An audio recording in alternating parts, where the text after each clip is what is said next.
mtu ni yule wa nyumbani mwake. Hii ni nukuu kutoka Mathayo 10:36. Nimenukuu kichwa hiki cha somo kutoka Mathayo 10:36. Adui wa mtu ni wa nyumbani mwake, ni wale wa nyumbani mwake. Kwa hiyo kama unashindwa kuandika nukuu hii, fungua tu Mathayo 10:36 pale, ndio kichwa cha somo letu la leo. Mathayo 10:36. Mathayo 10:36. Tumeshaomba na tutaanzia hapo. Anasema, na adui za mtu ni wale wa nyumbani mwake. Adui za mtu ni wale wa nyumbani mwake. Yesu alikuwa na maana gani kuambia wanafunzi wake neno hili? Manake yeye alikuja, aliishi kama mwanadamu, japokuwa alikuwa ni Mungu, lakini aliishi kama mwanadamu kwa 100%. Alikuwa na ndugu wa kuzaliwa nao, waliozaliwa na Bikira Mariamu. Maana watu wanafikiri Bikira Mariamu alimzaa Yesu tu basi, lakini Biblia inaonyesha alizaa watoto wengine. Bwana Yesu asifiwe sana. Ndio maana unaona mahala fulani mwanafunzi wa Yesu anamwambia, Bwana, mama na ndugu zako, ndugu wale wa kuzaliwa. Na pengine anasema umbu lake, dada zake, alikuwa na dada, alikuwa na kaka wa kuzaliwa nao kwa Mariamu, japo yeye alizaliwa si kwa mbegu ya mwanaume inayoharibika, alizaliwa kwa neno, ila kuna aliyotoka nao tumbo moja, ndugu zake. Bwana Yesu asifiwe sana. Na hao walishindana naye sana sana, ndio maana hata anaongea hili neno alikuwa anajua anachokiongea. Ndio waliowahi kumwambia, kama umechagua njia hii, nenda kafanyie huko. Ndio waliomwambia, unatutia aibu, unatuaibisha, mambo unayoyafanya unatuaibisha. Waliwaogopa Wayahudi Mafarisayo, lakini waliogopa kutengwa na sinagogi. Na Biblia inatuambia Mariamu yote Yesu aliyoyafanya yeye alinyamaza. Yaani alikuwa hawaambii ndugu zake kwamba huyu sio ndugu yenu wa kawaida, nilimpata kwa njia hii. Alikuwa hawaambii. Alinyamaza, yaani aliyatunza moyoni. Nafikiri angewaambia wangemwelewa. Sasa wakawa kinyume naye, lakini baadaye Mungu aliwasamehe na yeye aliwasamehe. Baadaye wakaja kuwa watumishi wakubwa sana. Mmoja alichunga kanisa kubwa sana pale Yerusalemu, kubwa lenye watu wengi. Bwana Yesu asifiwe sana. Sasa anasema, na adui wa mtu ni wale wa nyumbani mwake.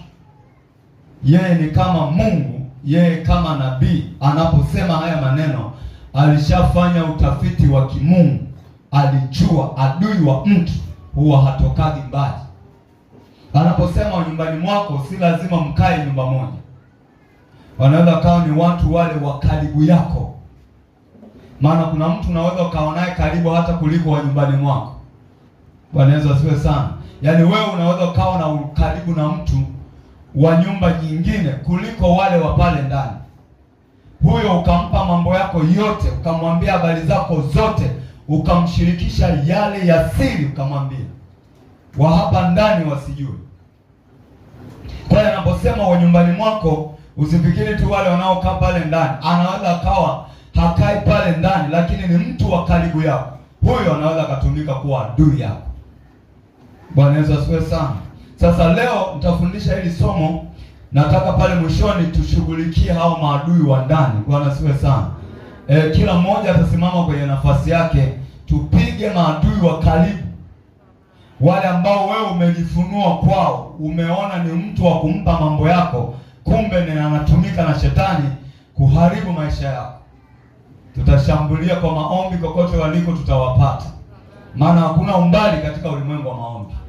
Bwana Yesu asifiwe sana. Kwa hiyo adui wa mtu ni yule wa karibu.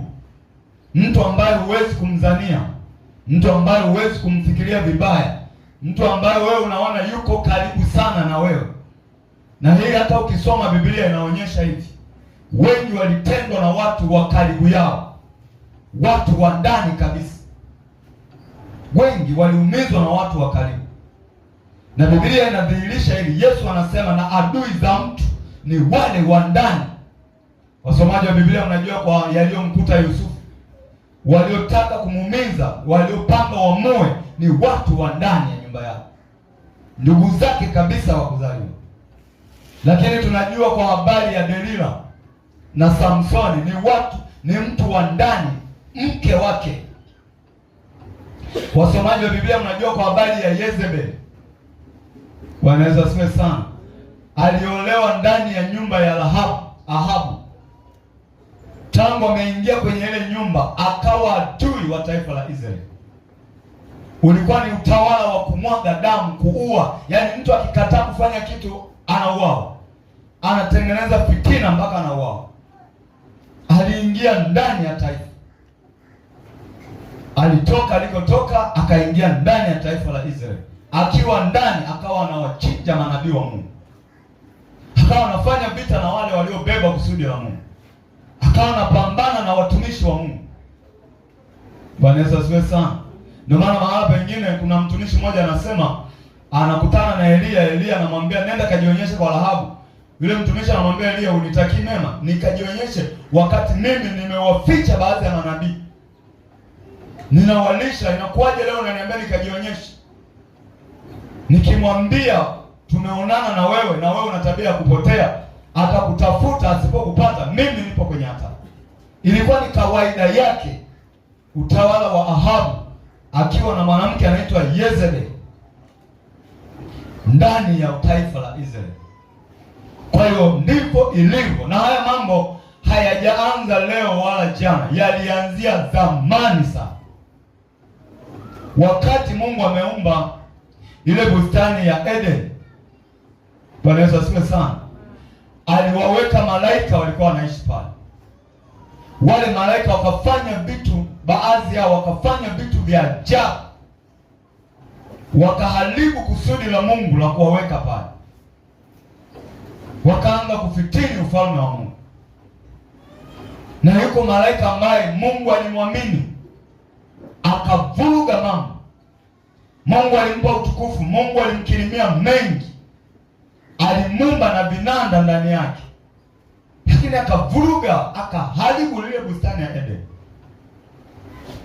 Bwana Yesu asifiwe sana. Mungu naye akamtimulia huko. Kwa hiyo ameanzia zamani sana.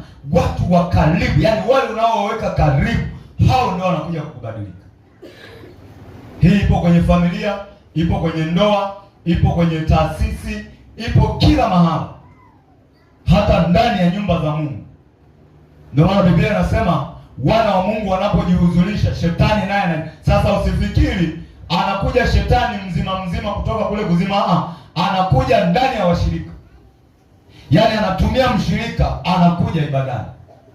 Yuko ibadani lakini shetani yuko ndani ya huyo mtu, ili akae ndani ya ile nyumba, asikie wanafanya nini, wanapanga nini, wanakusudia nini.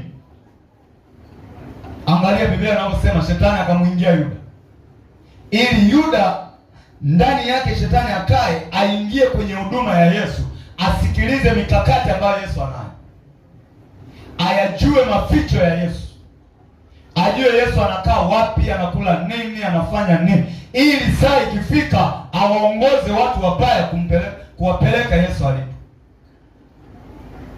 Ndani. Bwana Yesu asifiwe sana. Ndio maana Roho Mtakatifu akiwa ndani yako ni wa muhimu sana na ana faida nyingi sana. Yeye ndo anakushuhudia juu ya mambo kama haya. Yule ambaye wewe unamwamini na kumwambia kila kitu, Roho akiwa ndani atakwambia usizungumze nao. Atakwambia hapa si pa kusema mambo yako. Haleluya kanisa. Maana ni wa ndani uwezo. Angalia huduma ya Yesu. Amechagua wanafunzi 12. Kumbe mmoja shetani amemwingia, anatumika kuchunguza hii huduma ina misheni gani, nini wanataka kufanya. Na siku ya mwisho ni huyo huyo analiongoza kundi la wauaji kuwapeleka Yesu anakopatikana. Yesu alilijua hilo zamani, akasema na adui za mtu ni wale wa nyumbani mwake. Wale maadui wanaotoka mbali hawawezi kujua njia zako wewe. Wanaotoka nje hawana uwezo wa kukujua wewe. Kwa hiyo shetani anatumia mtu wa karibu sana ambaye anajua kila kitu mtu, wewe unafanya nini, unakula nini, unapenda nini, unazungumza nini, anajua hayo. Huyo ndo anatumika na shetani. Kwa hiyo ukimjua inakuwa ni rahisi kwako. Bwana asifiwe sana. Inakuwa ni rahisi kwako na inakuwa rahisi kumshughulikia. Ndio maana wakati Yuda yuko pale, Yesu alimjua kwamba huyu toka nimemchagua hayuko sawa na hii huduma. Ni kweli ni mmoja wa wanafunzi wangu, lakini haitaki mema hii huduma. Alikuwa pale kama mpinzani tu. Kwa hiyo ipo kwenye familia, ipo kwenye ndoa, hata makazini huko. Shetani akitaka kukuharibia kazi, lazima muingie mtu wa karibu, yaani unayefanya naye kazi pale. Kwenye ajira hivyo hivyo. Wako watu wanafukuzwa ajira kwa sababu tu ya mtu mwingine. Wako watu wamepoteza kazi zao kwa sababu ya rafiki ambaye yuko pale pale kazini. Ndio utendaji kazi wa shetani. Akitaka kupambana na mwanadamu, anatumia mtu wa karibu sana. Sasa siku ya leo tunataka tushughulikie hizo roho. Bwana asifiwe sana. Awe wa karibu kwenye ndoa, au wa karibu kwenye familia, au wa karibu kule kazini unapofanya kazi, au wa karibu ndani ya huduma, ndani ya hapa Shilo, lazima ashughulikiwe kwa jina la Yesu. Anasema na adui za mtu ni wale wa nyumbani. Mimi nimewahi kufuatwa na watu kama wawili hapa kanisani kipindi cha nyuma. Ananiambia, mchungaji, mimi nina sadaka yangu ya shukrani, lakini sitaki nisimame pale. Wawili. Sitaki nisimame pale kwa sababu ukishukuru tu pale mambo yanaanza kusumbua. Nasema yani, tunawajua wengi ambao walishukuru, baada tu ya kushukuru mambo yakachacha. Sasa fikiria, mtu anashukuru kanisani, akashukuru wapi? Makaburini. Ametendewa na Mungu wake, ashukuru wapi? Na tunaposhukuru manake tunamwinua Mungu kama maandiko yanavyosema, si ndio? Lakini kumbe kuna wengine wanasikilizia hizo shukrani. Ana mpango huu. Fikiria, ndani si tunaona ni familia hapa. Maana hii ni familia kweli. Mahali penye mama mchungaji, baba mchungaji, wazee wa kanisa, baraza la mashemasi, viongozi wa idara, ni familia. Ni nyumba ya Mungu ndani ya familia moja. Lakini kumbe umo ndani wako wengine ni maadui. Bwana asifiwe sana. Akanipa na ushuhuda, nikashangaa sana. Nasema fulani alishukuru, baada ya kushukuru mambo akaanza kumwendea vibaya.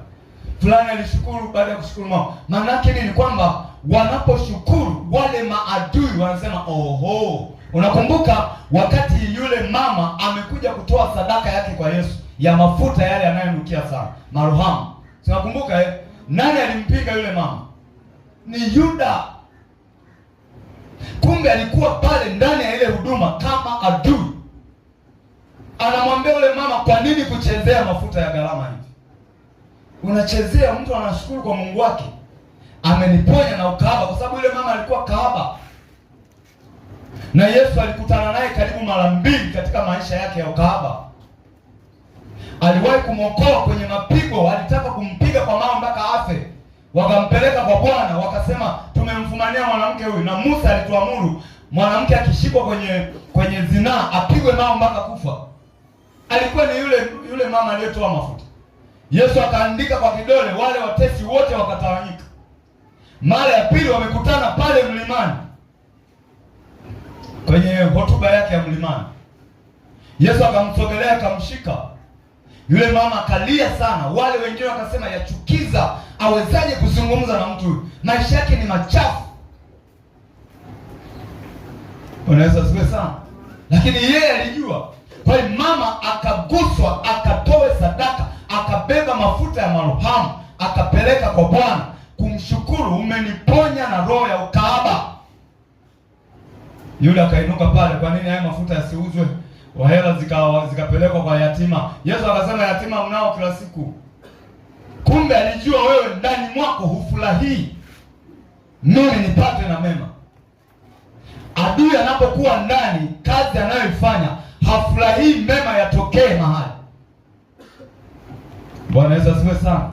Akiwa kwenye ndoa, akiwa kwenye familia, hafurahii. Angalia ndugu za Yusufu, walikuwa hawafurahii shuhuda za Yusufu anapoambia nimeona mganda wangu umesimama, ya kwenu inaniinamia.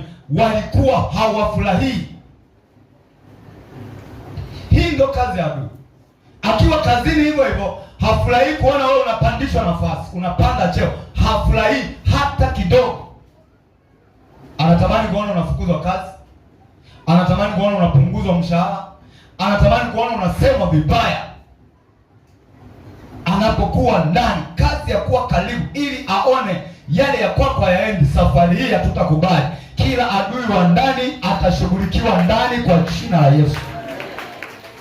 Wale wa nje tunawashughulikia kiinje hivyo hivyo, wa ndani watashughulikiwa ndani humo humo kwa jina la Yesu. Haleluya kanisa. Bwana Yesu asiwe sana. Hizo ndio hila za shetani. Ndio maana na Yesu alijua huyu Yuda ni adui, wala kuhangaika naye. Alijua iko kona atakayobana, akafanikisha zoezi nzima. Angalia kilichomkuta, akajitundika mwenyewe, akaanguka, akapasuka, matumbo yakatoka nje. Hayo ndio malipo ya wanaoshindana na mkono wa Bwana. Haleluya kanisa. Bwana Yesu asiwe sana. Hebu sema Bwana Yesu. Kama Yuda alivyopasuka matumbo, maadui wa ndani, iwe ndani ya huduma, iwe ndani ya ndoa yangu, iwe ndani ya familia, wapasuke matumbo, wakatwe vibaya kwa jina la Yesu. Na iwe hivyo. Kwa nini? Wanakwamisha mengi. Sasa niambie, mtu anakuambia ninashindwa kushukuru, yaani eti sadaka ya shukrani nipokelee uchacheloni. Hii imekaa vizuri? Ni kweli tunasema sisi ni majasiri, so wote ni majasiri. Mwingine anapoona mwenzake anaharibikiwa, ngoja mimi nijifiche, nisifanyie hadharani. Hii sio nzuri. Hii sio nzuri. Kwa sababu raha ya kutendewa ni useme, na Biblia inatuambia hivi kwamba nitasimama katikati ya kusanyiko la wana wa Mungu. Nitafanyaje? Nitakutukuza. Sasa mambo Mungu amekutendea, unashindwa kusimama katikati ya kusanyiko kumtukuza Mungu kwa sababu ya maadui wa ndani. Hii hatukubali. Hii haikubaliki. Bwana Yesu asifiwe sana. Hata ndani ya nyumba tunaona wakati wa Yusufu anawasimulia ndugu mambo ambayo Mungu anamwonyesha ilikuwa ni kweli. Anawaambia naona hivi. Si mimi nataka, naonyeshwa kwamba ninyi nyote mtakuja kunisujudia. Naonyeshwa na Mungu nitakuwa mkubwa. Wanainuka, wanapanga njama ya kumua. Haleluya kanisa. Na hii alianzisha shetani mwenyewe. Huyu ndo baba wa uharibifu. Alianza kuyafanya haya ndani ya bustani ya Eden. Hebu tuangalie Ezekiel 28. Tumwone huyu mwanzilishi wa kufanya uadui ndani. Ezekiel 28 mstari wa 13 mpaka wa 19. Ezekiel 28.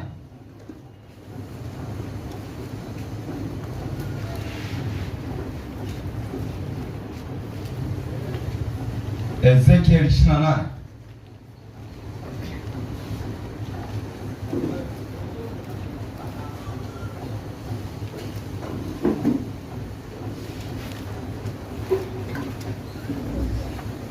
Tuanzie mstari wa 13.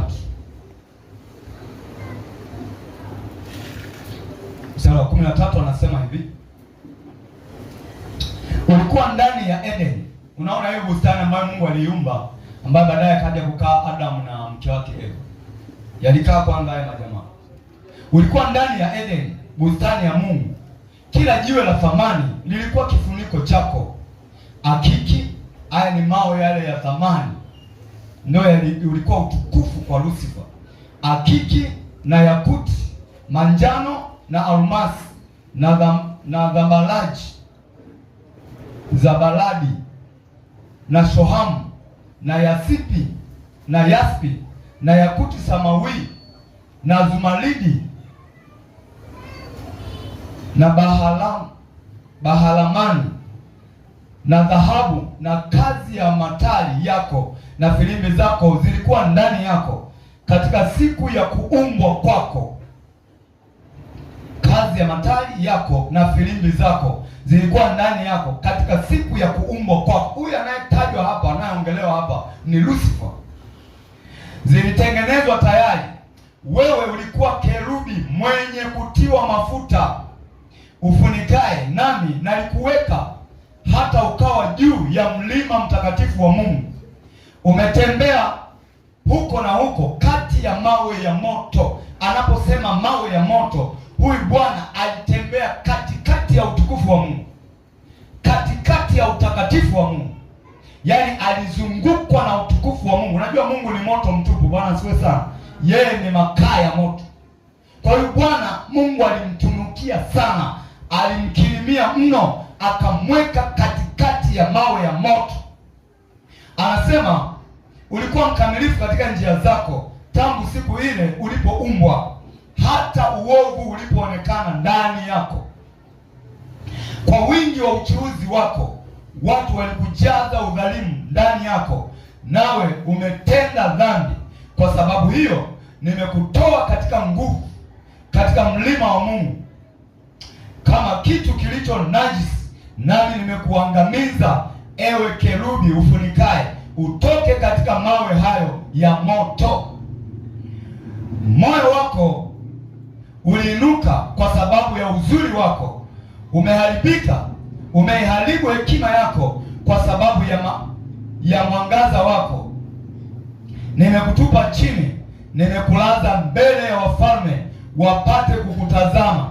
Kwa wingi wa maovu yako, katika uovu wa uchuuzi wako, umepapatia unajisi patakatifu pako. Basi nimekutokeza moto toka ndani yako, nao umekuteketeza, nami nimekufanya kuwa majivu juu ya nchi.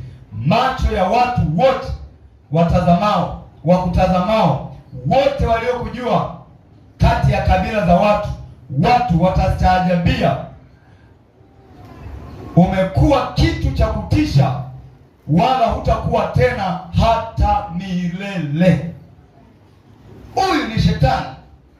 Wakati Mungu ametengeneza bustani ya Eden, Hawa walikuwa pale, malaika wote walikuwa pale, lakini akaanza fitina ndani ya ile bustani, akaanza chokochoko ndani ya ile bustani, kumfitini Mungu aliye Mungu, kwa sababu tu Mungu amemtunuku, Mungu amemjalia hekima, Mungu amemwekea filimbi na matari ndani, uzuri aliyompa, akaanza kufanya fitina ya ndani.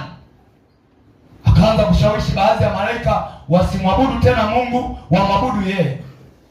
Akaanza kuzipotoa njia za Mungu. Huyo ndiye mpaka leo anatumia watu wa karibu kufanya vita na watu wa ndani. Haleluya kanisa.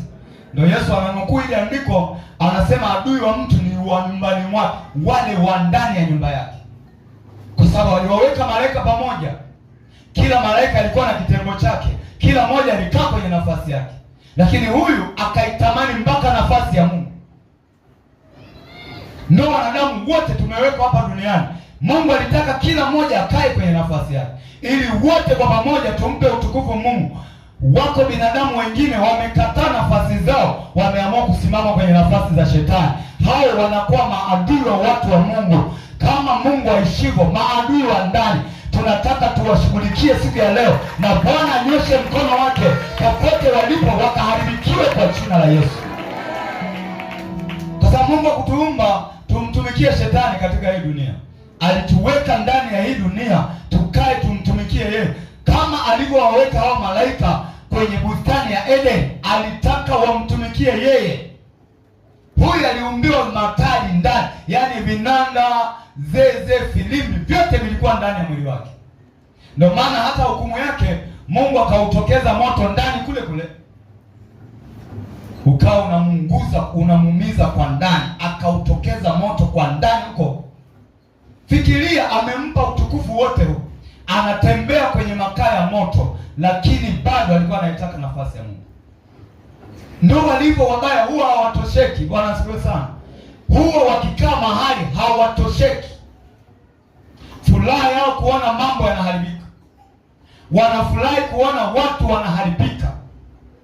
Sasa fikiria, mtu anashukuru hapa, namshukuru Mungu, nilikuwa napitia changamoto ya uzao, Mungu amenikumbuka. Wewe unaanza kupambana naye. Hii iko sawa kweli? Wakashukuru wapi sasa? Njia panda. Maana wale wa shetani huwa wanabeba vyungu, wanabeba na vitu yao, wanafika njia panda wanashukuru kwa miungu yao. Sisi hatushukuru njia panda. Mungu anamwambia Ibrahimu, chukua sadaka, tafuta mlima Morio uliko, peleka hiyo sadaka, tutakutana huko. Mlima Morio wa Wanashiro ni hapa madhabahuni. Tunapokuja hapa, tumekuja mlima Morio, tunataka tumshukuru Mungu wa majeshi. Hatuwezi kwenda kushukuru njia panda. Hatuwezi kutoa sadaka uchochoroni. Tutalitukuza jina la Mungu wetu mbele ya watu wote. Haleluya kanisa. Tukashukulie wapi? Tukashukulie wapi? Mnakumbuka ushuhuda mmoja mama aliwahi kushuhudia hapa, mama mchungaji. Akasema nikipata taarifa njema naumwa. Yaani akipata taarifa njema anaumwa. Tulipopata gari, pata tu taarifa gari akaanza kuumwa. Lakini tukafuatilia, manake ziko roho hazitaki taarifa njema itokee ndani ya nyumba. Yaani anataka wasikie tu amepata na shida hii. Amepitia hiki. Wamekosa karo ya shule. Wamepigwa. Hiyo ndo watu wanafurahi. Hata Mungu ametukumbuka tumepata hiki. Piga huyu. Umiza huyu. Hizi roho huwa hazitokagi mbali. Bwana asifiwe sana. Mama amejiwekeza vimafuta vyake vya thamani. Anasema kwa kile alichonitendea Bwana, napeleka hii maruhamu ya thamani, nikammiminie kichwani, nikammiminie na miguuni. Acha nipoteze hii maruhamu kwa kile alichonitendea. Yuda anainuka anasema, ya nini uharibifu wa fedha hii? Haya mafuta yangeuzwa, hela wapewe. Yaani huyu anayepewa hafai kupewa. Hivi mnaelewa hapo?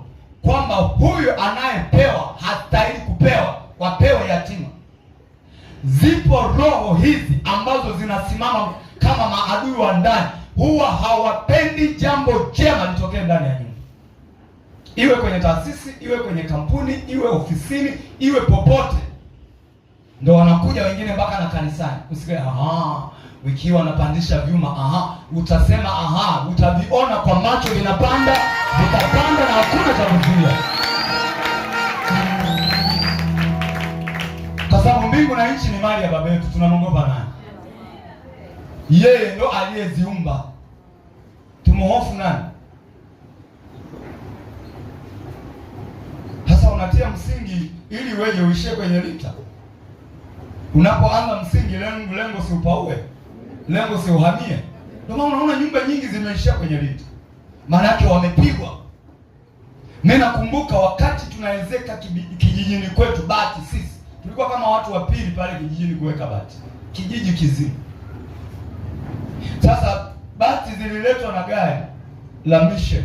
Kwa sababu ufadhili ulitoka kwa anko, alikuwa ni leo tungesema mchungaji, alikuwa ni padre. Akasema ngoja nimjengee dadangu nyumba ya bati. Kwa hiyo likaja gari la mission limeleta bati pale kijijini.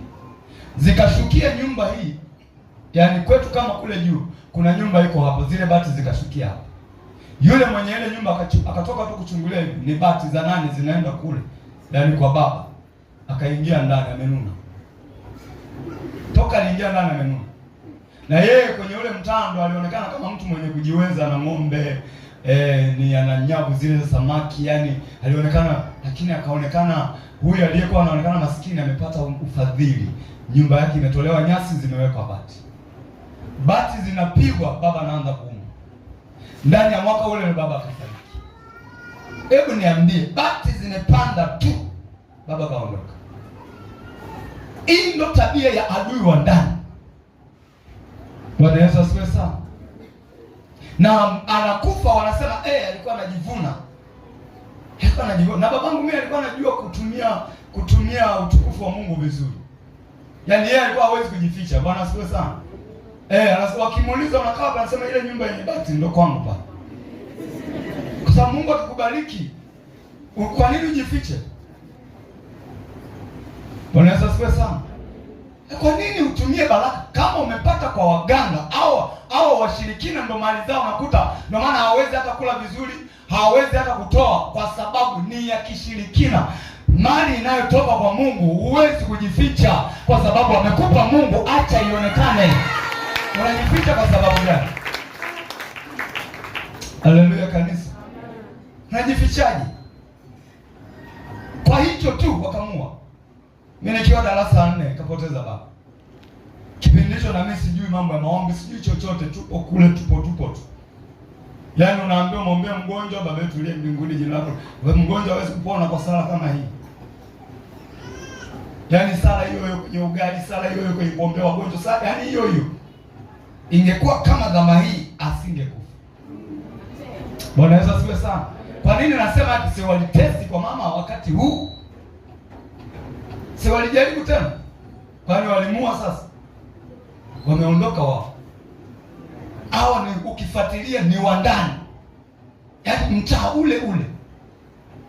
Wakajiunganisha, wakajikusanya, tupige. Kwa nini apige bati? Yeye kama nani apige bati? Nyumba chenye yani hapa pakubwa ni cha kawaida miaka ile. Unaona, yani shetani huwa hanaga dogo. Wanasipe sana. Hanaga dogo. Na watu wenye roho hiyo huwa wanajua kujificha sana. Huwezi kuwajua kwa macho ya mwili. Huwa wanajibamiza, yani wanajiweka karibu yako. Yani ni karibu. Akiongea unasema la, binadamu singo huyu bwana. Kumbe ni joka. Ona Yuda alivyoaminiwa kwenye huduma ya Yesu mpaka akapewa uhazimu. Lakini kumbe ni joka. Angalia huyu shetani mwenyewe Mungu alivyomwamini. Palikuwa na malaika wengi pale. Palikuwa na makerubi wengi. Palikuwa na wazee 24. Palikuwa na wenye uhai 4. Palikuwa na akina Mikaeli. Hawakupewa hiyo nafasi. Akapewa huyu kerubi.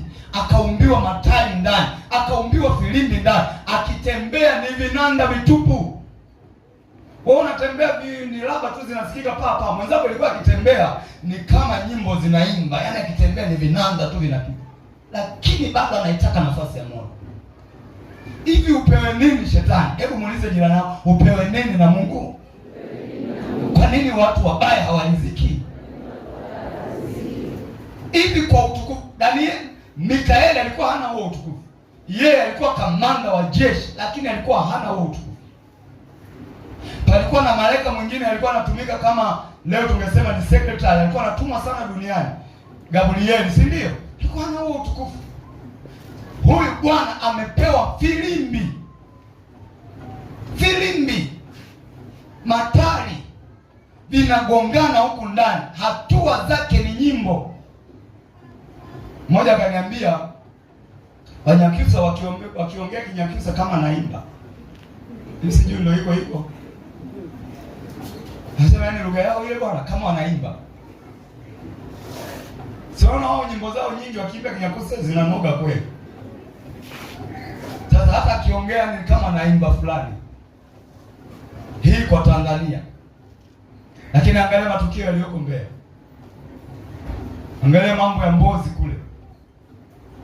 Bwana asifiwe sana. Namna walivyowahi kuchuna watu ngozi. Lakini ndio hao huko ndo kuna waimbaji wahubiri, yani huko hata kanisa letu hili PHM lilianzia huko Igale huko. Igale si huko Mbeya huko. Lakini niambie Mbeya ilivyo na matukio. Bwana Yesu asifiwe sana. Kidunia wanaoongea kama wanaimba Wakongomani. Mkongomani akiongea ni kama anaimba. Bwana Yesu asifiwe sana. Angalia matukio yaliyoko kule. Adui wa ndani. Na pale wanasigana wenyewe kwa wenyewe. Adui yuko kazi. Kwa hiyo Yesu anaposema adui wa mtu ni wa ndani, anajua haya mambo alianzisha shetani mwenyewe wakati amewekwa kwenye bustani yenye kila kitu. Na Mungu alimkirimia mengi. Filimbi, matari, dhahabu, anatembea juu ya mawe ya moto, lakini bado akaitaka nafasi ya Mungu. Adui wa ndani hata mpe kila kitu. Adui wa ndani hata umpende huwa hawapendeki. Adui wa ndani hata ufanyeje huwa hawapendeki. Sema Bwana Yesu, adui wa ndani kwa jina la Yesu lazima sambaratishwe. Awe ndani ya huduma, awe ndani ya ofisi, awe ndani ya ajira, awe pale nyumbani, lazima asagwe kwa jina la Yesu na kwa damu ya Yesu. Angalia, Yuda alikuwa pale kwenye huduma ya Yesu, lakini ana mipango yake, na mwisho akamuuza Bwana mwenyewe. Alipewa mfuko wa hazina ya ile huduma ya Yesu. Yeye ndo alikuwa anaweka hela zote zinazopatikana, alikuwa anaweka yeye. Bado akaona ni muze na yeye. Angalia kilichompata, akajinyonga, akaanguka, akapasuka, matumbo yakatokea huko, na hela zenyewe akazitupa. Na hicho ndo tunachokitaka. Yoyote anayesimama kama adui wa ndani, Bwana ampige, apasuke, kile ambacho anakifanya akitupe kule. Unasimamaje adui kwa ndugu zako? Angalia, Yusufu ndiye aliyekuja kuwafadhili wana wa Israeli. Mwaka wa njaa, wangeenda wapi walipotaka kumuua? Wangeenda wapi? Kwa sababu walipanga wamuue Yusufu. Njaa imekuja, ndo aliyewalisha, ndio aliyewatunza, ndiye aliyewaambia karibuni kwangu. Sasa niambie, wangemuua kipindi kile, wamemtia kwenye lile shimo, nani angewakalimu wakati wa njaa? Ndio maana angalia, mchawi hana akili, huwa anauaga watoto wale wenye kitu. Yaani yule mtoto mwenye kipawa ambaye baadaye atamtunza ndo anaua huyo. Ndio maana na Biblia inasema hawafai kuishi. Mwangalie mjirani yako, mwambie kama mchawi hufai kuishi. Mwambie hii ni lambilambi, kama wewe ni mchawi hufai kuishi. So mimi ni Biblia. Kwani ni maneno ya mchungaji yale? Ni neno la nani? La Mungu. Hawafai kuishi kwa sababu wanapambana na kusudi la Mungu. Huwa hawashughuliki na watu wa kawaida, huwa wanashughulika na waliobeba kusudi la Mungu. Angalia walivyopambana na Yesu. Hebu niambie, mapambano yale aliyoyapitia Bwana, angekuwa mtu wa kawaida angeweza wapi? Namna walivyomtoa ambaye anastahili kuuawa, wanasema tutolee Barnaba, msulubishe huyu.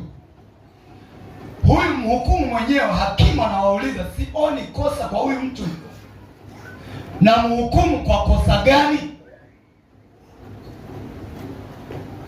Mpaka anawatolea maji, ananawa. Lakini anasema wewe kama umhukumu huyo, wewe sio rafiki wa Kaisari.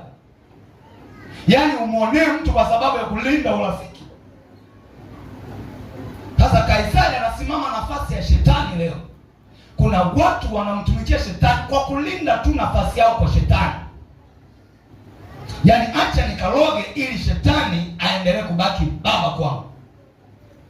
Ndio maana Yesu alikuwa anawaambia wazi wazi kwamba nyinyi ni wa baba yenu Ibilisi, kwa sababu mapenzi ya baba yenu ndiyo mnayofanya. Wao ambao sisi ni watoto wa Ibrahimu. Sasa mungekuwa wa Ibrahimu, Ibrahimu alinijua mimi. Hayo mnayofanya, mnafanya mapenzi ya baba yenu Ibilisi. Kwa hiyo adui wa ndani yuko pale kutimiza matakwa ya baba yake Ibilisi. Na sisi wacha Mungu tuko hapa duniani kutimiza matakwa ya Mungu wa mbinguni, aliyetuweka hapa duniani, aliyeumba mbingu na nchi. Sasa tuone Mungu wa mbinguni na huyo Ibilisi, nani zaidi? Haleluya kanisa. Mungu wa mbinguni na Ibilisi, nani zaidi? Washindanao na Bwana watapondwa kabisa. Watu karibu watatu, wawili, watatu. Hasa tunaogopa kushukuru. Tumetendewa mambo makubwa na Mungu, tunaogopa kushukuru. Hivi mbona si sawa? Yaani baada ya kushukuru unaanza kupigwa, unaanza kufuatiliwa, unaanza hii si sawa. Hii naikataa kwa jina la Yesu. Tukashukuru wapi sasa? Tushukulie wapi? Mmoja naye akanipigia simu, akasema mchungaji, naomba tukutane ofisini kwangu, nikupe sadaka yangu ya shukrani. Kaambia siku ya shukrani Jumapili. Sasa pale mimi napaogopa. Kweli naenda kupokelea sadaka ya shukrani kwenye ofisi ya mtu. Sasa sisi kwa sababu shukrani, mtu anaposema namshukuru Mungu, ilikuwa hivi kuna mwingine anapita pagumu, anajengwa. kwamba kama Mungu amemtendea yule, basi kumbe na mimi kuna siku nitapita hapa, nitatoka hapa. Ndio maana ya Mungu anaposema simulia matendo yangu katikati ya kusanyiko la wana wa Mungu. Haleluya! Sasa mtu anaogopa eti kisa maadui wa ndani watanifuatilia.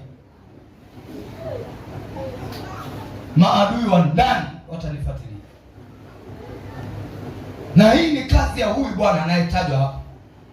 Anasema wote wakujuao kati ya kabila za watu watakustaajabia, umekuwa kitu cha kutisha, wala hutakuwepo tena hata milele. Na sisi tunasema mchana wa leo, hao maadui wa ndani hawatakuwepo tena hata milele. Hebu inua mkono wako juu, sema Bwana Yesu, huu ni upanga kama ule wa Daudi aliyomkata Goliati. Nitautumia mchana wa leo kuhakikisha mtesi wa ndani, adui wa ndani anaanguka kwa jina la Yesu. Awe mashariki, awe kaskazini, awe kusini, awe magharibi, awe humu ndani, ataanguka kwa jina la Yesu na kwa damu ya Yesu. Lazima waanguke. Ndio maana kusema hawataonekana milele, maana yake watafutiliwa huko. Na ndio Biblia inavyosema utamtafuta wala hutamwona mahali pake. Hutamwona mahali pake. Siku nimepigiwa na mshirika mmoja, yuko tunasali naye hapa, lakini alikuwa kipindi hicho ameenda kwa mwanae, ni kama kujiuguza, alikuwa anaomba. Ameenda kujisikilizia kwa mwanae. Ananipigia simu ananiambia, baba, Jumapili mlihubiri injili gani? Niambia injili gani? Si hizi za kila siku. Anasema nimepigiwa simu na mtu huko kanisani. Akaniambia ni leo ungekuwepo kanisani kuanzia Yusufu kakuhubiri wewe. Hivi tunaandaa ujumbe kumhubiri mtu. Hivi unaweza kukaa na akili zako unamwomba Mungu nipe ujumbe nimhubiri fulani. Ananipigia anasema baba kanipigia mtu hapo kanisani. Anasema kuanzia Yusufu asubuhi nikakuchambua wewe mpaka mwisho. Kaja baba mchana ndo kamaliza. Sasa akavumilia nalo hilo, akaona baba mimi sina ubaya nao, acha nimuulize. Baba ilikuwaje huko? Mimi mwenyewe nilishangaa. Si jamani, ina maana ujumbe unapoandaliwa anaandaliwa mtu. Ni Mungu anasema leo hubiri hiki. Ukiona ninakugusa ni wewe, unaangaje kutafuta mtu ambaye hayupo? Hivi Mungu angejua ujumbe huu wa fulani, si angemsubiri siku amekuja aseme naye? Ukiona linakugusa ni wewe ulioko hapo. Sa Mungu anajua yote, anaweza yote. Kama ana neno na huyo mtu, atamsubiri akija, atampiga hata kwa ndoto, atasema naye. Atasema naye hata kwa ndoto. Wewe huwezi kumsaidia Mungu kufundisha watu wake. Ila neno unapolisikia ujihoji kwanza wewe, hili kwangu limekujaje? Bwana Yesu asifiwe sana. Sasa hao ndo wanaitwa maadui wa ndani. Yaani anapindua mambo. Anasikia vingine, anajua hapa ni fulani. Hasa la leo hili sijui akampigia simu Lucifer amwambie leo, yani kwa mchungaji wa kusema wewe mwanzo mwisho. Maana tunamzungumzia adui wa ndani. Na chanzo cha adui ya ndani ni Lucifer mwenyewe, alianza hadi kwenye bustani ya Eden. Ndio maana ukisoma mstari ule wa 13 anaanza kwa kumtaja kwamba anamwambia hivi. Anamwambia ulikuwa ndani ya Eden, ndani ya Eden, bustani ya Mungu.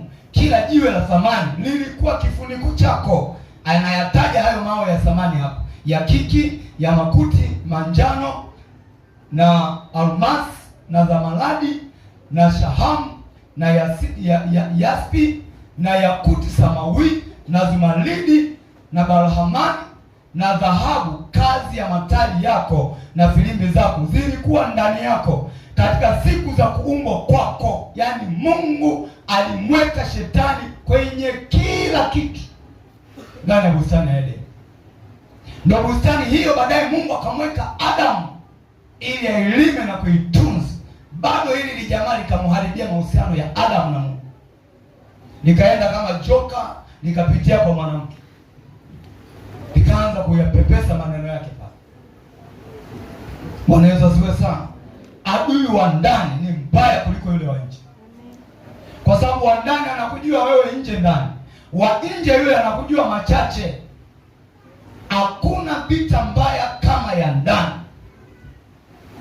kwa sababu unapopigana na adui wa nje unamwona kabisa yule kule nje unamshambulia, wa ndani humwoni. Yule unayemwamini ndiye adui. Yesu alimwamini Yuda katika huduma yake, akamweka mwazi.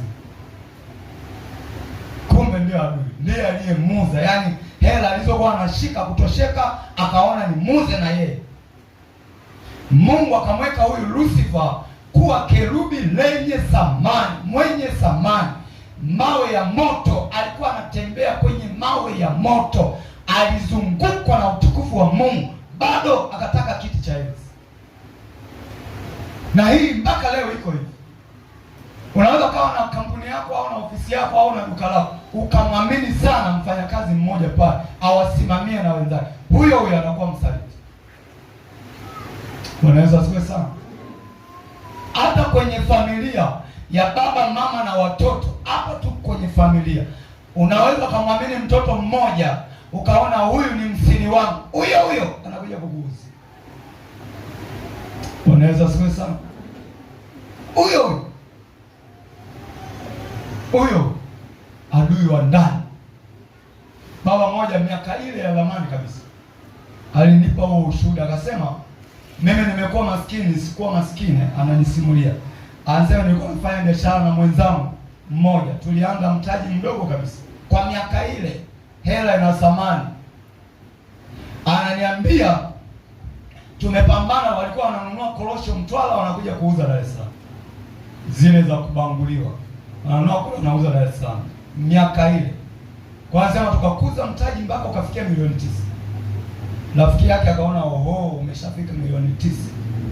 Mara hiyo wamenunua mzigo wakiwa kwenye basi, akashuka akachukua madawa yale ya kulevya akamwekea kwenye soda, akamwambia bwana wewe usishuke, mimi acha nikachukue soda ya kwangu na ya kwako. Najua mle kwenye mnashuka mahala kuchimba dawa chapuchapu. Anasema acha mimi niende, nitabeba na soda za wote hao. Akachukua soda mbili, sijui ilikuwa ni soda sijui ni juisi, akaweka dawa ya kulevya kwenye chupa. Akafika pale ya kwako hapo. Alishajipanga, huu mtaji sasa mkubwa huu mtaji sasa unaenda kuwa mkubwa huu. Mwenzake toka alipokunywa ile juisi hapo kalala. Yeye akaenda kituo cha mbele, shusha, kashuka na makorosho yale, potelea alikuwa yeye. Huyu kalala mpaka Ubungo, miaka ile stendi kuu ya mabasi Ubungo. Yaani wameshuka abiria wote. Sasa wale mateja wanaopita kusafisha basi, umedondosha 200 si nini, umesahau kawaleti kako anapita nao. Kuta jamaa kalala. Simoe kuna mtu kule ndani kalala kweli. Kuja kumwangalia kalishwa madawa. Peleka hospitali, zimua yale madawa. Cha kwanza anapata ufahamu, anauliza fulani yuko wapi? Mbona fulani ulikuwa na mtu mwenye yule nilikaa naye, wewe mbona alishuka kituo fulani huko jana, sio leo. Miaka ile kuja Dar es Salaam ni safari ya siku mbili. Milioni 9 wamekokota wote toka chini. Wewe unashangaa hilo? Kwani hujaona mwanaume anaanza maisha na mke wake ya chini? Wanapofanikiwa toka huko, ulikuja na chochote hapa, naenda huko. Hujakutana na wanaume alianza na maisha chini na huyo mwanaume. Kile kitendo cha kufanikiwa toka huko, ulileta toka huko. Ndio hao wanaouza korosho, zimtaji umekuwa na mlisha mza. Adui wa ndani ni mbaya sana. Kwa sababu mimi ninachojua, mimi nafanya kazi, mke wangu afanye kazi. Maana yake yeye ananiwezesha mimi kufanya kazi. Ndio maana utarudi nyumbani utakuta chakula, atakufulia, si ndio? Anakulelea watoto wako. Kwa hiyo chochote ninachokivuna mimi ni chetu. Alafu nafanikiwa ametoka huko. Ndio huyu wamemweka kwenye utukufu. Anatembea kwenye mawe ya moto, akaona nakitaka na hicho kiti chako Mungu. Anashawishi malaika tumpindue huyu bwana. Unataka nini? Sema tu kwa Mungu kwamba haya mawe ya moto yanayonizunguka sitosheki. Hizi filimbi na matari ulioniwekea ndani bado nataka zaidi. Mungu angempa. Si ndio? Mungu angempa kwamba hivi havikutoshi, sema kingine nikupe. Kwani wangapi wanaanza na Mungu wanamaliza na shetani? Hujakutana na watu kama hao? Wakati hana kitu, machozi, Mungu nikumbuke. Ngoja Mungu amkumbuke. Nyumba ya ibada anaiona kama mahali pa matanga hivi. Na bwana, leo tulikuwa na ibada, yaani mnatoka kwenye matanga. Lakini wakati ana shida hii au ndo usaizi, ukiona wanaomba sala ndefu, mwangalie hali yake. Subiri baadaye abadilike. Yaani saizi tunaomba mpaka tunamaliza mwenzao. Subiri au wa hivi au subiri wanyanyuke au wapewe wanachokitaka. Ndio hawa waliowekwa kwenye samawi, yakuti samawi, hawakutosheka. Mawe yote ya thamani yalikuwa chini yake, yalimfunika, yani alifunikwa na utukufu. Muulize mwenzako, wewe na wewe uko hivi? Umefunikwa na utukufu na uliziki. Kwa injili ya hapa bado mtu anamwambia asitosheki. Sio atakaje, anataka sisi tuchane hii Biblia tusokomeze mdomoni.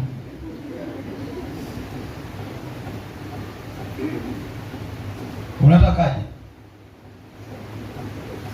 Ni uovu, ni uasi. Hii ni roho ya uasi. Kwa Yesu alilijua hilo, akasema adui wa mtu ni wale wa karibu, wale wa nyumbani, wale wa hapa karibu, ndio maadui. Linda sana mtu ambaye akiwa na wewe anajibamiza. Huyo mtu mwogope. Yaani anakuonyesha mpaka jina la mwisho. Mtu wa hivyo mwogope. Yesu aliwaita wanafiki. Enyi Mafarisayo wanafiki. Kwa nini? Kwa Yesu anamwambia, Bwana, twajua wewe mtu wa Mungu na unasema kweli. Hebu tuambie, ni halali kulipa kodi kwa Kaisari? Unaona, wanaanza kwa kumpamba kwanza. Tunajua wewe ni mtu wa Mungu, wala umuonee mtu mwenye dhambi aibu. Hebu tuambie, ni halali kulipa? Akawaambia, nipeni dinari. Akamwambia, sura hii na chapa hii ni ya nani? Ni ya Kaisari. Mpeni vya Kaisari vilivyo vya Kaisari, na mpeni Mungu vilivyo. Wanaenda kule wanatoa majibu mengine. Amewaambia watu wasilipe kodi kwa Kaisari. Hivi kweli? Hivi aliwajibu pale hivi, msilipe kodi kwa Kaisari? Mpeni Kaisari vilivyo vya Kaisari, na mpeni Mungu vilivyo vya Mungu. Ni ndugu zake wale Wayahudi wenzake. Ndio maana anasema ndugu zangu, analalamika kwenye Zaburi ile ya 22. Yesu analalamika, ndugu zangu, wivu wa nyumba yangu unanila. Yaani ndugu zake, Wayahudi wenzake, Waisraeli wenzake, aliyetuma awaokoe, hawa wanamgeuka. Wanasema tutolee mwizi, mwondoe huyu. Kosa langu nini? Hawana majibu. Wanaweza siwe sana. Yaani ulijimaliza kwake. Kijana yule akaniambia, mchungaji, mimi nilifikiri mwanamke anamtenda mume wake dhambi kwa sababu ya tamaa. Mimi niliamua kumfanya mke wangu kuwa ndo benki. Yaani kirudi nina 30 nina 40 wewe tunzaga huko. Mwisho wa mwezi namwambia, mwezi huu umenishikia ngapi? Tunakaa tunapiga hesabu. Ananitajia namba ndogo kuliko makadirio. Lakini anasema, si ndio nilikuwa nataka hivi? Nilikuwa nataka gani? Alisema nimlevye kwa hela, yani asidanganye, kwa sababu kazi yake akiondoka asubuhi kurudi usiku. Kwa hiyo akasema nitakuwa naweka hela kwake ili asidanganye. Bwana asipoulinda mji alindaye anafanya nini? Kazi bure. Siku anapigiwa simu na mwanamke, bwana, mkeo anatembea na mume wangu. Tena ni babu, yani mume wake ni kijana, huyu mwanamke kaenda kuingia kwa libabu. Alafu anatumia zile hela anazoachiwa na mume wake kwenda kulipia nyumba za wageni. Ni ushetani. Anasema nilirudi nimeficha panga ndani ya mfuko. Nikamwambia leo utaniambia yote, nimefunga mlango. Nikatoa lile panga. Akasema nakwambia. Sasa sijui kitu gani kilinizuia. Unaona? Huyo ndo shetani. Yaani raha ya shetani avuruge ndani, alafu anakaa hapa pembeni kama lefa. Yaani anawavuruga na kapa pembeni. Unaona sasa, unapiga amekupiga kama lefa hapa pembeni. Anavuruga yeye, alafu anakaa pembeni kama lefa. Huyo ndo shetani. Anasema ni Mungu tu alinizuilia, lakini nilikuwa nimejiapiza. Leo naenda kumkata vipande, naenda kumchinja.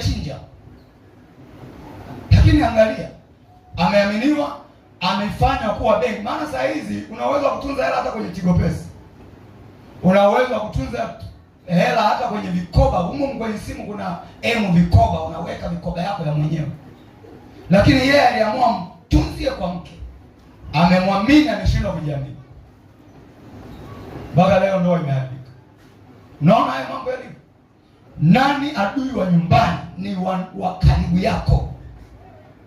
Nyumba zingine amesimama mume, ndo amesimama kama adui. Nyumba zingine mama amesimama kama adui.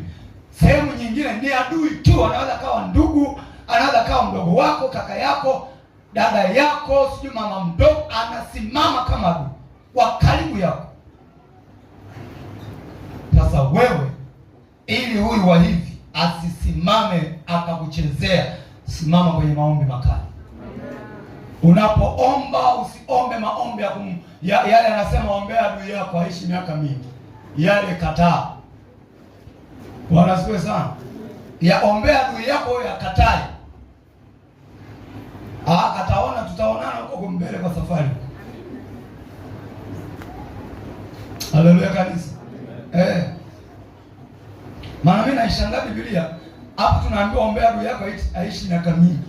Mahala pengine anasema washindanao na Bwana watapondwa kabisa. Sasa namwombeaje mtu anayeshindana na kusudi la Mungu? Hivi mimi nipige magoti, Mungu mbariki anayeroga kanisa la Shimo. Hivi malaika wenyewe watanishangaa, wewe umechoka tukulinde.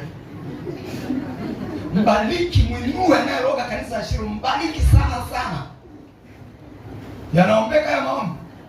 Unaonaje Mungu nasimama kinyume na walio kinyume na kanisa la Shimo? Yananoga yana mvuto ndio. Wewe kabisa umefunga na kuomba Mungu mbariki anayemloga mume wangu, anayefanya tunalala njaa, anayeharibu kazi ya mume wangu. Yanaombeka hayo.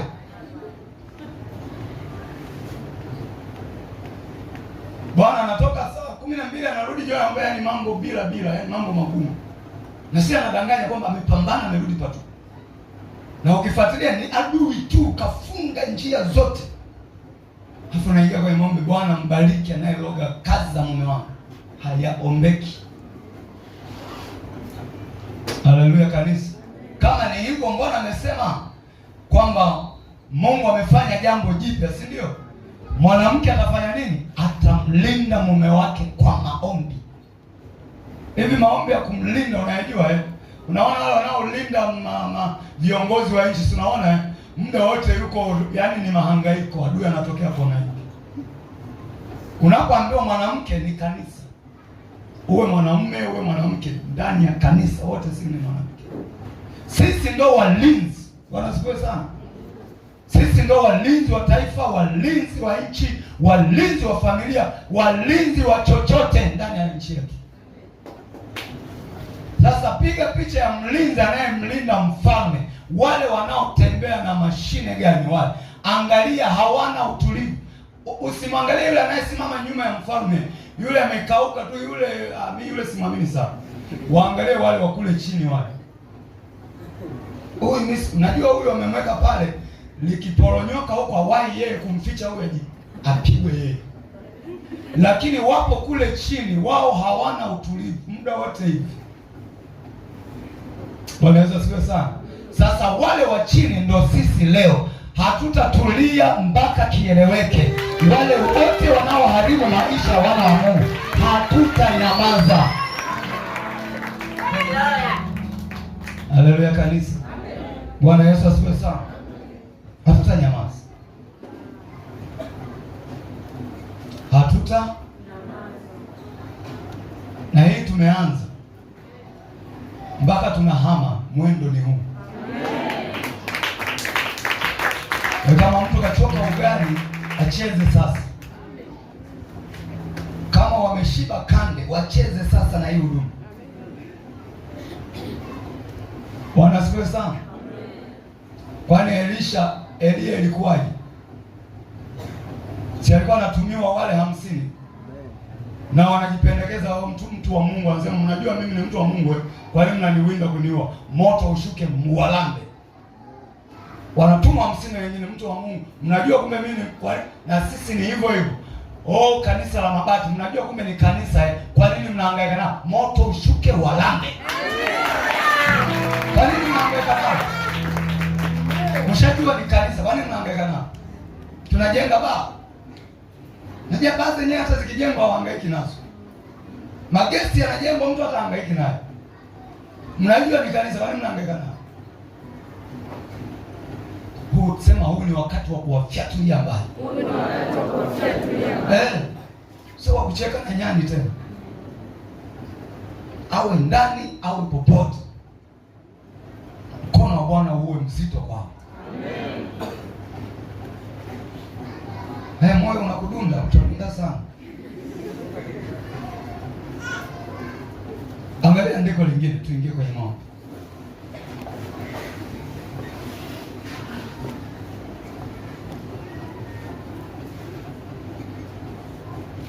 Mathayo 23 mstari wa 27.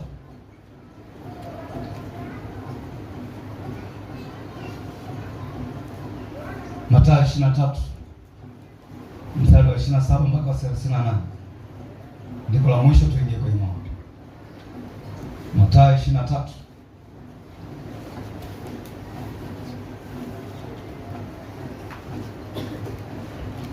mstari wa 27 mpaka 38. Anasema hivi: ole wenu waandishi na Mafarisayo wanafiki, kwa kuwa mmefanana na makaburi yaliyopakwa chokaa, nayo kwa nje yanaonekana kuwa ni mazuri, bali ndani yamejaa mifupa ya wafu na uchafu wote. Vivyo hivyo ninyi nanyi, kwa nje mnaonekana watu kuwa wenye haki, bali ndani mmejaa unafiki na maasi. Adui wa ndani ya familia, ndani ya huduma, ndani ya ofisi, yule wa ndani. Kwa nje, yani utampenda kwa nje, akicheka tabasamu linavutia, yani unasema huyu bwana ananipenda kwa dhati. Wewe angalia Yesu anavyowaambia, anasema vivyo hivyo ninyi nanyi, kwa nje mwaonekana kuwa wenye haki, bali ndani mmejaa unafiki na maasi. Adui wa ndani huwa hajionyeshi kama hajionyeshi. Angalia hao vijana wetu wanaofanya uinjilisti. Siku hiyo wanahubiri pale Soweto. Aliyempa Frenki maji ya sumu ni mpendo, ambaye ameenda kama mpendo au anahubiri kanunua na maji yake bali kumbe yana sumu. Yaani anashangilia ile injili, kumbe kaumbwa koko fulani kanakuja na sumu yake. Kapewa yale maji kunywa tu, shida imeanza. Shida. Kaja kupona kwa kumwombea. Unaweza sasa, tumeenda siku yani anatapika tu, yani mate anamtoka tu mdote, ni kutema mate tu. Lakini alienda. Huyo ndo adui wa ndani. Hapa Yesu anasema kwa nje utawapenda. Wewe hujawahi kuona mtu mkikutana kwa mitaani au kujui bwana mwema kweli, mkute kwa mke wake anaulizwa hela ya kula, yaani anatamkia kwa kama shingoni pamekwama kiboma cha nyama. Lakini huko ndani bwana siwe mkute kwa mkeo. Kwa sababu kama upendo Yesu anatufundisha unaanzia wapi? Mitaani. Upendo wa kweli unaanzia mitaani, nyumbani. Ukitaka kujua wewe umepona, nyumbani. Yaani kipimo cha wewe umepona nyumbani kwako, sio huko. Nyumbani hovyo alafu huko ndio bwana siku nyingi. Si ndio unafiki anaotaja Yesu hapo? Nyumbani pale unaishije na mumeo? Kwa mchungaji goti. Bwana asifiwe. Mumeo mbona umpigii goti? Ili goti anzia kwanza kwa nani? Kwa mumeo. Ndio tutakuelewa wewe goti lipo. Si mchungaji maana asifiwe. Magoti. Bwana asifiwe. Kwa mume wake ni kinyonga fulani. Umewahi kufunga mbuzi wale wa kamba wale. Unampeleka malisho lakini anakuambia staki. Wewe kwa faida yako staki. Alafu akikutana na nyasi haraka anakupa. Wewe si ulikuwa unakataa kuja huko. Heshima nzuri inaanza pale nyumbani. Uwe baba uwe mama, ndio tutakujua wewe umepona. Bwana asifiwe sana. Nilikuwa na rafiki mmoja kabla sijaokoka. Yaani nilikuwa nampenda tabia yake, mwenendo wake. Bwana tukifika nyumbani kwa mke wake. Tena alikuwa ni ndugu kiukoo ni ndugu kabisa. Mpaka nikamuuliza wewe, mbona mke wako unaongea naye vibaya sana? Akaniambia mwanamke ukimwonyesha unampenda anapanda kichwa. Ananipandia na mimi hiyo eti kwamba hatuwaonyeshaji tunampenda. Yaani vile unaona hajanikosea na muongelea vile. Siku nikimkosea ananiua kabisa. Kumbe anaongea kwa ukali, yani kumwekea mipaka kwamba sijamkosea anaongea hivi. Yes, siku nikimkosea hii sio dawa. Kabisa ananifundisha kwamba mwanamke ukimwonyesha unampenda kupanda kichwa. Kuna ugopi, yani tukiwa huku, yani jamaa tunataniana, tunacheka, yani akinikuta shambani ananiimbia zile nyimbo za, yani yeye analima anamaliza kwa wakati. Saa 4 saa 5 mimi nilikuwa nikipanga mpaka saa 9. Kwa hiyo anapita pembeni hapa anaanza kuniimbia shambani. Manake kwamba niondoke sasa, muda umeenda. Kwa hiyo kweli nakufa kucheka mpaka naacha na mimi kulima. Maana hii kipindi kilikuwa kwenye redio ile Radio Tanzania miaka hiyo. Saa 9 ndo kilikuwa muda wake. Kwa hiyo kisikia tukale kawimbo ka shambani, tulikuwa hatupendi kama katoleo huko. Kwa hiyo akiona saa 9 hii jamaa bwana yuko shambani anapita kama mle anaanza kuniimbia. Lakini mtataniana, mtacheka, yani kijana safi. Mpaka shuleni mwalimu aliwahi kunisifia. Anasema wewe unapenda kutangazana na yule kijana. Safi yule kijana katika vijana hapo kijijini yule kijana safi. Moyoni nikasema mwalimu ungejua kwa mke wake. Hii ni nzuri, ni unafiki. Hebu tumuone Yesu tena anavyosema. Anasema hivi. Mathayo 28:23 mstari ule wa 28. Anasema vivyo hivyo ninyi nani kwa nje maonekana ni watu kuwa wenye haki, bali ndani ndani adui wa ndani mmejaa unafiki na maasi. Hebu kataa hiyo, mtoto wa Mungu. Bwana asifiwe sana. Kataa. Isiwe wewe, yani wewe nyumbani mpaka mitaani ni yule. Tena bora uonekane mbaya huko mitaani kuliko nyumbani.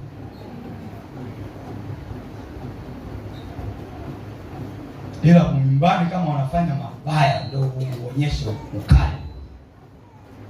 Nyumbani kama wanafanya maasi, dhambi huwa haichekewi. Na wewe ni baba pale, dhambi huwa haichekewi. Lakini sio mpaka maisha ya kawaida unakuwa ueleweki, mama vile vile. Kila mmoja akae kwenye nafasi, kwenye utii, kwenye upendo, kwenye utii, kwenye upendo. Safi. Mama akikaa kwenye utii, baba akikaa kwenye upendo. Safi.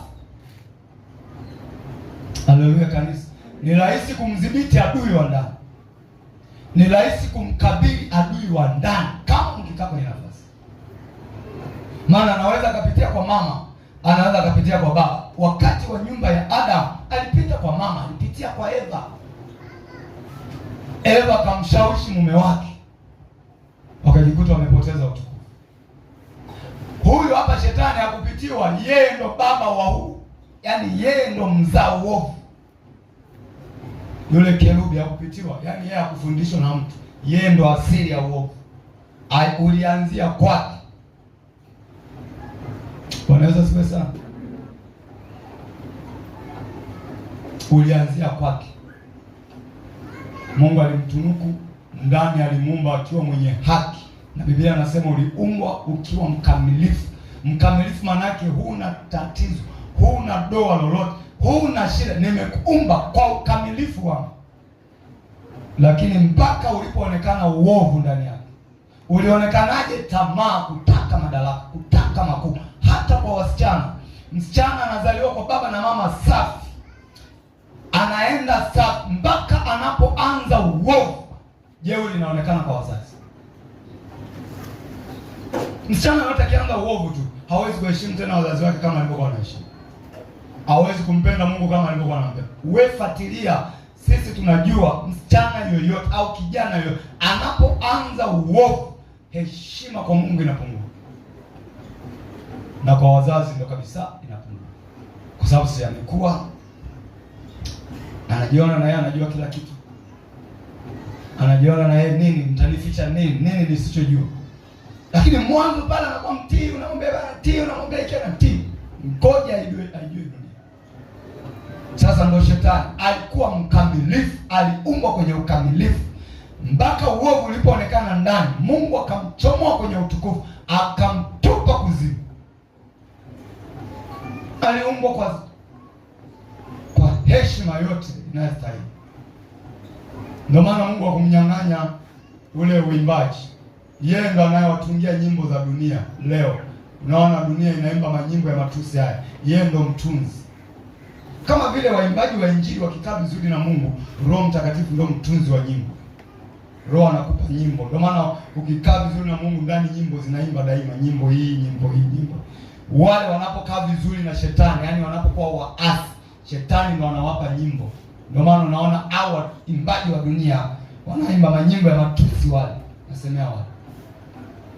Yaani wimbo lakini ndani yake ametundika tusi la siri, hulijui.